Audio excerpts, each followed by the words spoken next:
at a very potentially ugly situation. At least no one was hurt.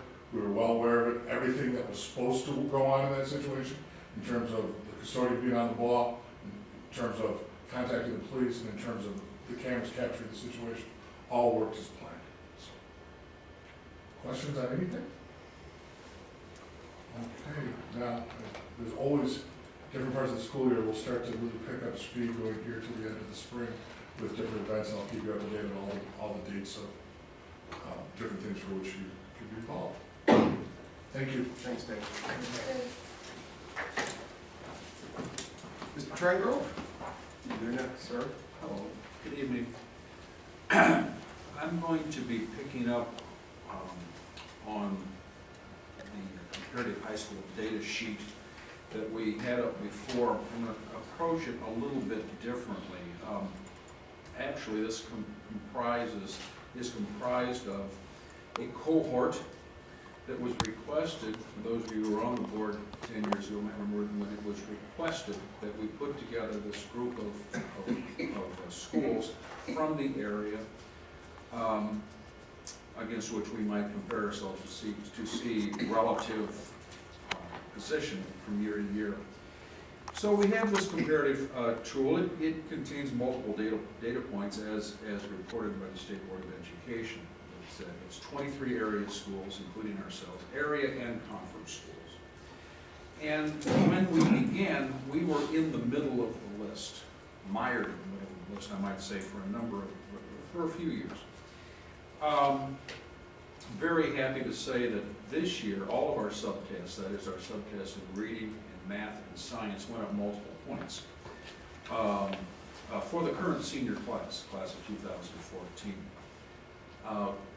We're currently at an all-time high of 73% of meets and exceeds. And we have regained a place we had a couple of years ago, that is third place on the list, behind only Downers Grove North and Hinsdale Central High School. This puts us ahead of I think some recognized very good high schools. We're ahead of Sandburg. I take personal joy in that.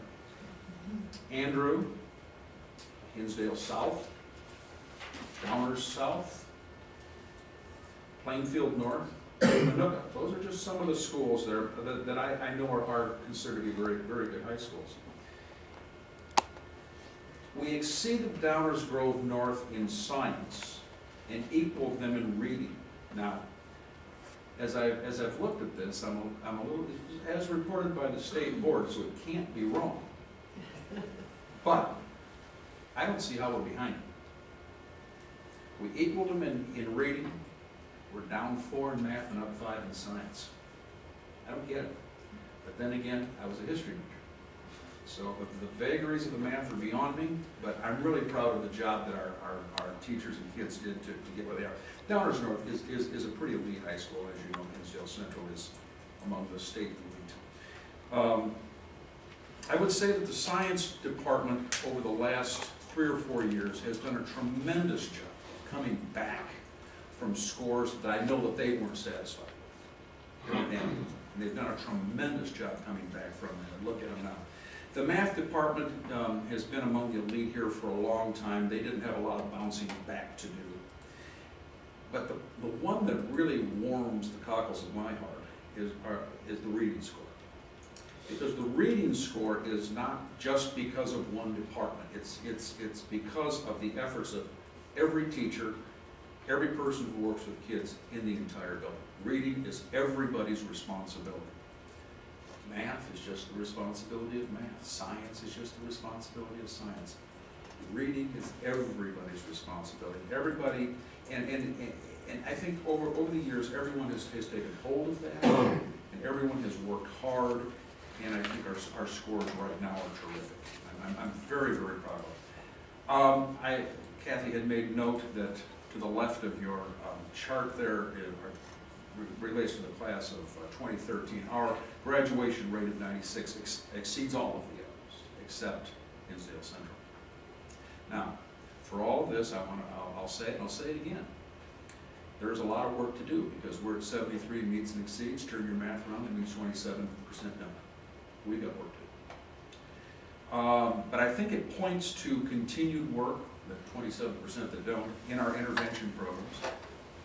I think as we look ahead, we also need to continue the great effort currently being made in the honors and AP curriculum. But the big need, I think, is in that group, what I call the great middle, where 70 to 80% of our students reside.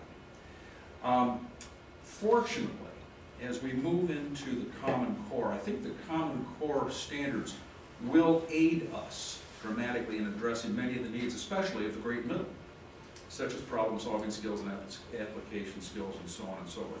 If you're going to move a student body, you're not going to move the student body by just moving the 10% at the bottom and 10% at the top. It's sort of like trying to dance and not move your middle. Doesn't work. Never worked for me anyway. Parenthetically, I would say that No Child Left Behind tended to focus on the extremes, the very high and very low.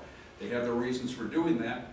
I tend to agree where the Common Core is coming from.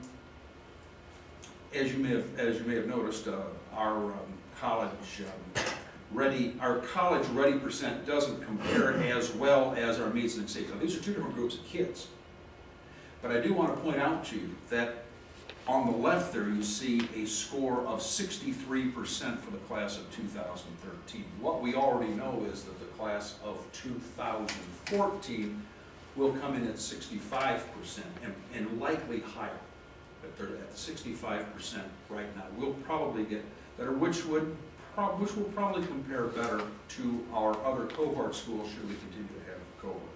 So I think that's kind of exciting too. Again, there is an awful lot of work to do, but I got to tell you, I don't think any school, and I don't think elementary schools have ever had as much work to do as they have now. When you total up Common Core, the coming of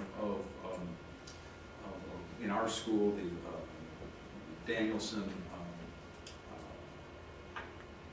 supervision model and curriculum organization and so on and so forth.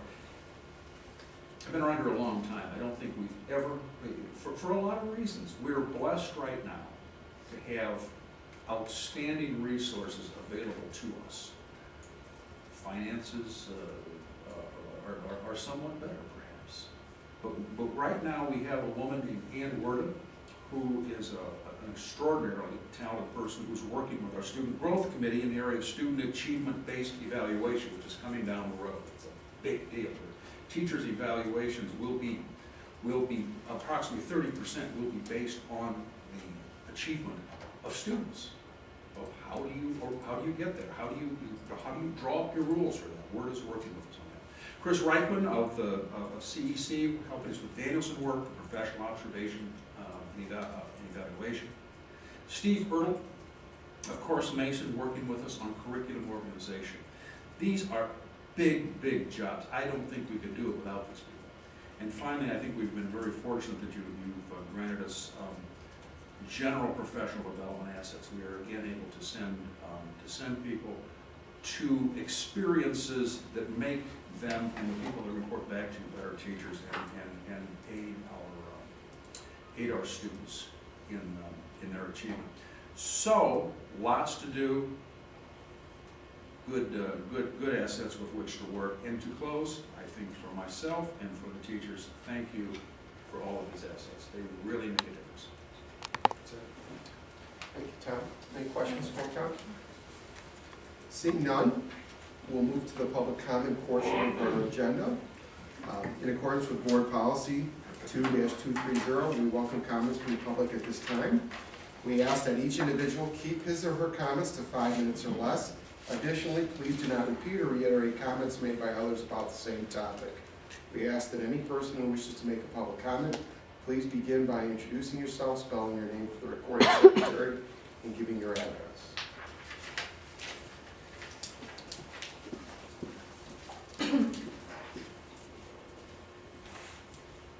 Since I'm the only person here, I guess it's pretty obvious I came to talk to you guys tonight.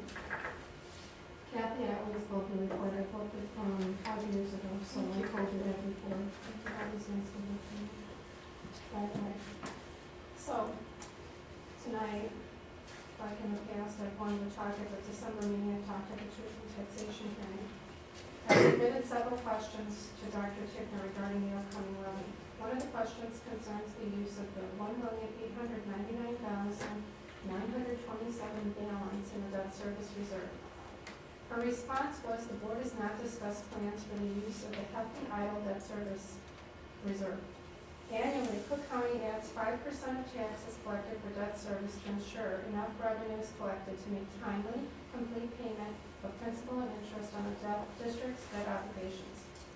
Because 98% of taxpayers in Lemont pay their bills on time, the extra collections are only needed for the bond and interest payments and sit idly in the debt service funds, which grow annually. Every dollar currently on deposit in the debt service fund accounts has been collected for payments that have already been made as of today. The payments due later this year and next January will be made from tax receipts that begin to be distributed this spring. This means that any current accumulated balance in the debt service funds is unneeded, surplus revenue. At the December 18, 2013 meeting, Business Manager Jeff Egan acknowledged that the idle balance in the debt service fund does not actually belong to the district. Because that revenue was collected for debt service purposes only, that money is unavailable for any other purposes. I have a suggestion for District 210's board to consider. Use the debt service reserve for the purpose for which it was collected, bond and interest payments. Currently, the district has a levy with the Cook County clerk to collect taxes to make debt service payments in July and December of 2014 and January of 2015. Those payments will be made with tax receipts from the levy that will be collected in April and August of 2014.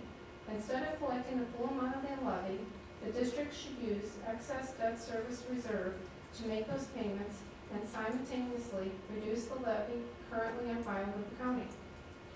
Because those accumulated surpluses were collected for outstanding debt service purposes, they can only be applied to the debt service payments and can be used for no other purpose. There is no logical argument that can justify maintaining reserves collected for payments that have already been made. If you believe those reserves are necessary in the event that the county is late in making tax disbursements, the $5,145,932 balance in the working cash fund serves as a sufficient reserve to finance any shortfall in the debt service fund until the tax receipts have been delivered to the district. Having $1,899,927 in the debt service reserve is redundant and unnecessary when the working cash fund balance is considered. To refuse to abate is fundamentally the same as receiving a $50 bill for a $19 item and keeping the change in case the customer doesn't have enough money to pay at this time. That is not a decision for the cashier or the trustees to make. The arguments against the abatement neglect to address the underlying fact that the reserve is not money the district is at liberty to dispose of at will. Merely hoarding the accumulated reserves creates a temptation to use that money, which is not even the district's property, for some other unauthorized purpose.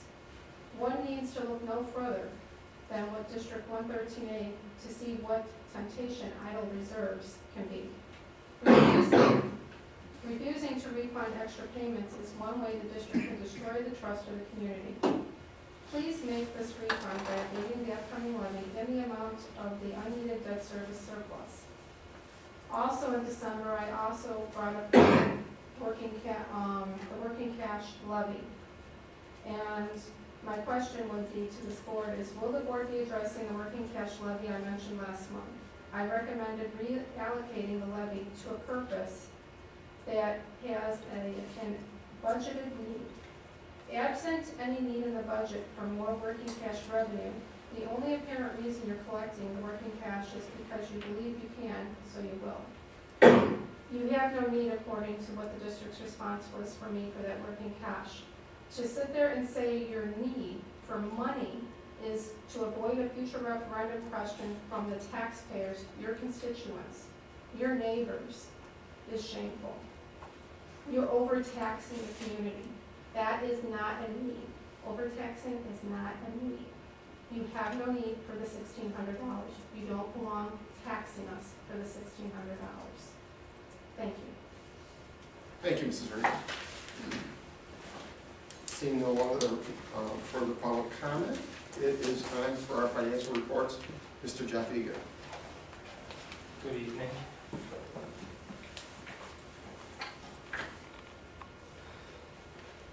All right. Before you in your packet are the financial reports presented as of December 31st, 2013. Couple things to discuss. Vouchers awaiting payment from comptroller. As we discussed in December, I told you that it's likely that we would receive the first quarter payments in December, and then at the same moment get voucher additional payments. And that's exactly what happened. We got paid $228,000 during the month, and then voucher $221,000.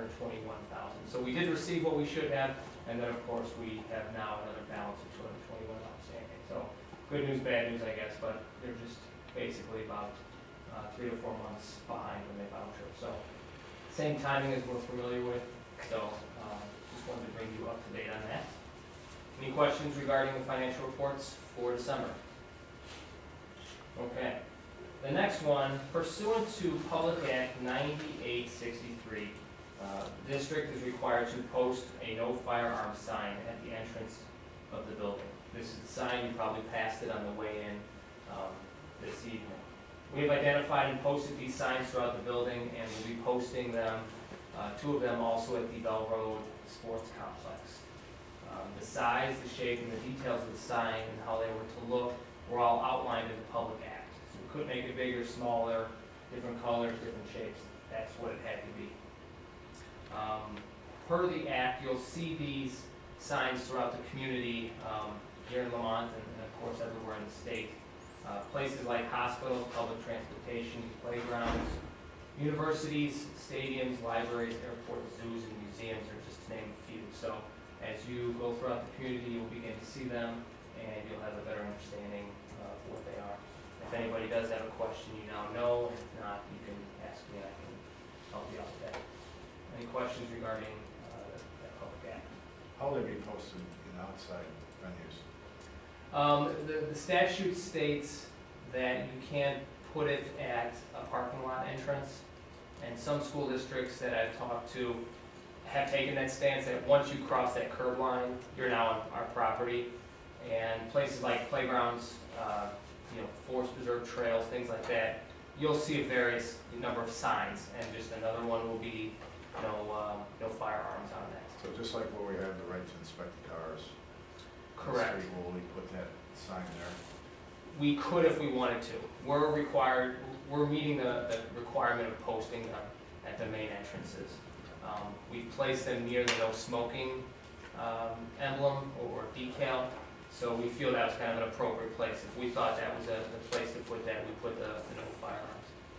Certainly, if this board or wanted to take it a step further and put them elsewhere, we could. This will be on a list of unfunded mandates that we're required to, so of course this costs us money to do, which we will do and use our parking lot fees to pay for this. So, any additional questions? Okay. Again, as promised in December, I told you I'd come back with a mid-year budget update. Following information is from the Statement of Revenue and Statement of Expenditures, which is in your board book. And the time period for this budget update is July 1st through December 31st. Overall, total revenue is at 48.9%, so we are halfway through the year. Revenue is right about 50%, so that's a good sign. Local revenue is at 48.8%, state revenue is at 49.1%, and federal is at 53.9%.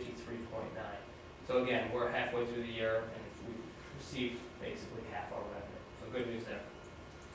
On the expenditure side, right now, including our debt service payments, we're at 55.9%, and without the debt service payments, we're at 47.5%.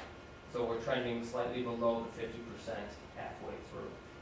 Salary and benefits is sitting at 45%, purchase services at 52%, supplies is at 53.5, and equipment's right around 35%. So I would tell you that these are all expected levels, so we're managing the budget halfway through as we should. So that's good news with regard to the budget so far this year. The other thing I would bring you up to date on is on Thursday, January 16th, CPI was announced. CPIU came in this year at 1.5%. This is the number we will use in planning the tax levy for 2014 next fall. So that's the number we have. We'll update this in the FPP model from PMA and discuss how that looks at probably the next finance committee we have. Any questions regarding the mid-year budget update or CPI? Okay, Thanks, Jeff. thank you. Appreciate it. Dr. Tickner? Okay, You're next. thank you. I've got 4 items to share with you this evening. The first thing is just a report on the cancellation of our Institute Day and 1 day of student attendance that was due to the inclement weather. And I have to tell you that I've received a lot of ribbing from the superintendents in the area that can't wait to point out to me that Sandy only called off school once in like 15 years. And I've already called off 2 school days and 1 Institute Day in a year and a half. So I'm taking some good-natured teasing from some of my colleagues in the area. At any rate, we're planning to make up the missed Institute Day on Pulaski Day. That's Monday, March 3rd. It won't affect our students because it's already a holiday for them. In cooperation with Roy and Andrea and ALT, our teachers responded to a survey, and approximately 85% support going ahead and making up the Institute Day rather than waiting until the day after the last day of school, which now would mean after Memorial Day weekend. And also, if a teacher's made like irrevocable travel plans, then I'll deal with that on a case-by-case basis, and we'll work out some other appropriate type of leave. So, so that's how we will make up the Institute Day. The last day of student attendance now is Friday, May 23rd, rather than Thursday, May 22nd. So we are right up there to that Memorial Day weekend. And I unfortunately need to note, as somebody else did earlier, there's a lot of winter left. So, you know, if we have another snow day, we have another snow day, and we'll deal with it. But for right now, you know, the last day of school is slated for Friday, May 23rd, graduation, and of course, you know, to follow, and we'll deal with the snow day if we have to. So that's the update on that. Just wanted to let you know that I attended a meeting of the Lemont Rotary Club last week, and Senator Radonio was the speaker, and she updated us on a lot of topics. The one that I'll just share with you are her thoughts on the temporary state tax increases for individuals and corporations that went into effect January 1st, 2011, and was supposed to sunset in 2015. You know, her thought is that it's highly unlikely that, you know, well, it's likely that the temporary tax increases are going to be replaced by a graduated income tax. And she had shared her views on that, and so I guess we'll just wait and see. Impact aid funding, Sandy Dobert sent some very encouraging news in her latest report on our 2014 impact aid funding. She had attended, as you know, the NAPIS board meeting and the 802 winter meeting, and that included strategic planning and preparation for lobbying that will be done in Washington, D.C. in March, again, to continue to keep the needs of federally impacted schools and in the forefront. So there is good news in that it appears likely that the impact aid funding has been restored a little bit over the FY13 sequester level. And it's very likely that we will end up receiving our federal impact aid in 2014. So none of us count our chickens, if you will, before they're hatched, and it still has to go through a signature from the president, but it is looking good that we will receive that 2014 impact date, hopefully here in March. So also, I'd like to thank the board again for creating that Director of Alternative Funding position, and for Sandy Dobert on a job well done, so. And then the last thing is just to follow up on tax levy questions. I wanted to inform the board that 2 residents did contact the district following last month's tax levy adoption. Both Tony Hamilton and I communicated extensively with one resident and answered all of her questions to the best of our ability. And actually, I've got to say, Tony did the lion's share of the work on that. And the resident dropped off a plate of goodies before Christmas, so that was a good sign, I think. We must have had positive communication with her. And then another resident emailed with several specific questions regarding working cash levy, questions related to the bond and interest fund. And Jeff and I worked on those answers, and again, I'll give credit to Jeff for, really doing the lion's share of the work on that. And then the board has been provided with the questions and the answers. And that's all I have at this time. Thank you, Mary. Any questions for Dr. Dickner from the board? Great, thank you. We're going to move along to the consent agenda, where we are being asked to approve several routine recommendations. I'd like our superintendent to summarize the consent agenda. You bet. So in addition to the usual bills, minutes, and payroll, these are the items you're being asked to approve on the consent agenda. We have donations from the Blue and Gold backers, including $1,500 to the band parents, a little over $500 to football, a little over $200 to National Honor Society, about $450 to boys soccer, $2,700 approximately to speech, and another $800 to girls volleyball. Once again, we are very appreciative to the Blue and Gold backers. The next item is a travel request for a band trip to Florida during the spring of 2015, so that'd be a year from this spring. It's a request from Mr. Nobinson. He's our Fine Arts Department Chair, as you know. It would be a band trip to Disney World during spring break, and there will be opportunities provided for students to raise funds for their travel expenses. So no school time missed, but obviously because the students will be traveling out of state, we would want board approval. Bev, would you have a question on that? Right, about the liability of this.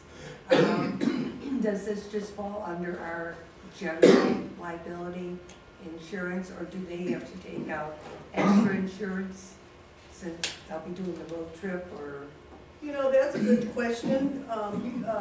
Can Jeff and I look into that? Absolutely. In my previous life, this is the first out-of-state trip I've dealt with in this district. In my previous life, most of these organizations, band organizations, go through a travel company. And the travel company carries an insurance rider as well. And I'm going to assume that's the case, but I'd like the opportunity Sure. to get back to you. That's on that. fine. Typically, school-sponsored events like this one would be covered under our liability policies. I know if it went international, that's a different question, but within the states it is. And probably the insurance you're speaking of is travel insurance in case the flight got delayed, the baggage was lost, things like that type of insurance. But I'm fairly confident our policies would cover liability for this. So this is a high school trip and not through the Band Parents Association? Yes, this is through the high school, it's not through the Parents Right. Association. Yes, Right. yeah, good clarification. Yeah. Okay? Yes, And thank you. then, you bet, then the next action item is an amendment to an intergovernmental agreement that has already been in place. You are probably aware that several years ago, the board approved an intergovernmental agreement with the other Lemont taxing bodies to form a consortium and hire Scott Nemenick from Hinshaw to handle PTAP cases, which are objections from taxpayers to their property assessments. So this amendment to the intergovernmental agreement will authorize Mr. Nemenick to also defend consortium members against challenges to our actual tax levies themselves. For example, such tax rate challenges could assert that there was something wrong with the taxing body's levy. The levy might be challenged because there could be an objection, say, to an amount of money that a taxing body has in reserve funds, you know, this type of thing. And so the consortium then would, this amendment to this agreement would then authorize Mr. Nemenek to represent the consortium on these tax levy objections as well as just the tax objections. And so that's what you're being asked to approve, and just so you're aware, all of the other taxing bodies, either in December or January, are approving this as well, are being asked to approve this as well. Then the next item in the consent agenda is the contract for a principal mentor. The board's being asked to consider a recommendation to provide a mentor for Mr. Michelson as he begins his new position as a principal of Lemont High School. And just so you're aware, it's very typical that, you know, when someone comes into a new position, a peer in another school district is often tagged as a mentor. For example, when I was superintendent, I had a mentor assigned to me from Evergreen Park High School. And so it's a very typical thing that we do to make sure our new administrators get off to a good start. So this is a contract then for Mr. Steve Bill, who is currently the principal down at Grove South, to serve as a mentor for Mr. Michelson. And he's excited and honored to do this, and we're glad to have that. The next action item is just this an annual requirement, review and release of closed session minutes and destruction of certain closed session tape recordings. It's that time that we go through this formal process to review and release closed session minutes. However, as I mention this every year that we do this. This board chooses to proactively approve closed session minutes monthly. So even though this is a redundant action, it's nonetheless required. Then it's also time for the board to authorize, as listed, destruction of recommended closed session tapes that fall within a specified time period. And then then there is one last action item, which is a contract amendment. Yep, just mentioning what action item number 1352 is action item amendment to the superintendent's contract. And that's it for the consent agenda. Would any board member like to remove an item from the consent agenda for a separate vote?